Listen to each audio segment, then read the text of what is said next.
Welcome to Northworthy Sagas and Stories. Watch our videos, please subscribe, and also click on the notification bell. Hello again.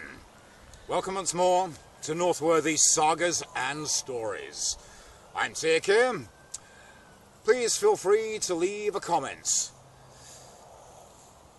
This is a story concerning a Viking god named Forseti. Forseti is the son of Balder, the shining god, married to Nanna. Forseti, he lives in his hall called Glitnir, built of silver and gold.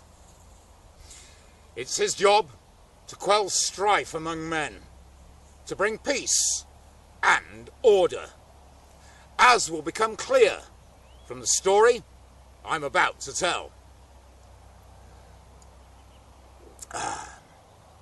Down in the land of Frisia, south of Denmark, the people there worked hard and prospered, but the kings of that land had to pay tribute to their overlord at the time, the king of the Franks, King Charles the Great. Now Charles, he summoned the 12 wisest men in the whole of the Frisian country. And so, as required, they travelled to meet him, presented themselves at the door of his hall. I want you to give me a complete account of the laws that are used throughout Frisia. Time is precious. Give them to me now. My scribes will write them down. And the wise men, they conferred with each other.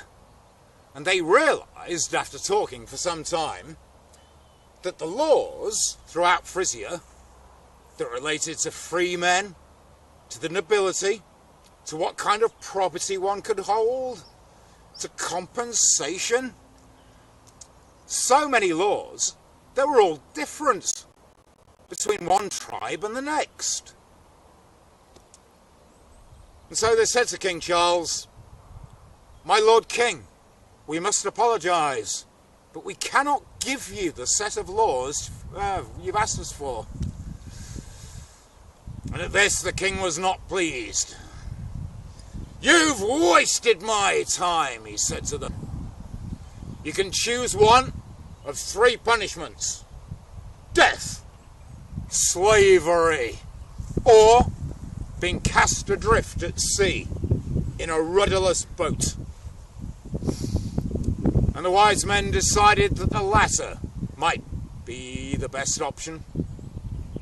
So, as the king had promised, they were put in a boat where the steering oar had been broken off the rear end. And so the tide took them miles out to sea until the land itself had vanished. A day went by, then another, and now the 12 wise men of the Frisians, they were beginning to feel the pangs of hunger, but even more, they were giving in to thirst. And so they prayed to the gods for salvation. And in particular, they prayed to Forseti, bringer of law and order. And a mist fell about the ship. And when it cleared, it had a 13th passenger who carried a great gleaming axe, heavily inlaid with gold. They'd never seen the like. A splendid weapon. The stranger took the axe, plunged the head into the water, and he used it in the same way that one would use a steering oar, to guide the ship across the salt crests of the ocean. And so at last they came to an island, lying just offshore, not far from the border between Frisia and Denmark.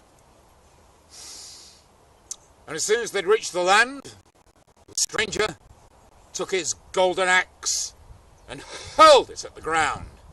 And straight away, a spring of water bubbled up to the surface.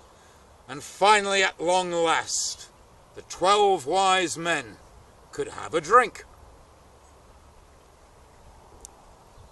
And then the stranger began to speak. And in a level, measured voice, he recited a full, comprehensive set of laws that all the Frisians could live by. And from that time, the island and the spring upon it were sacred to the god Forseti. The wise men were allowed to return to their kingdom and to give King Charles the laws for which he'd asked. And there is another tale, of course, about the island of Forseti. But for now, that's the end of this story. And please feel free to leave a comment, click on the notification bell, and please subscribe. Thank you for watching.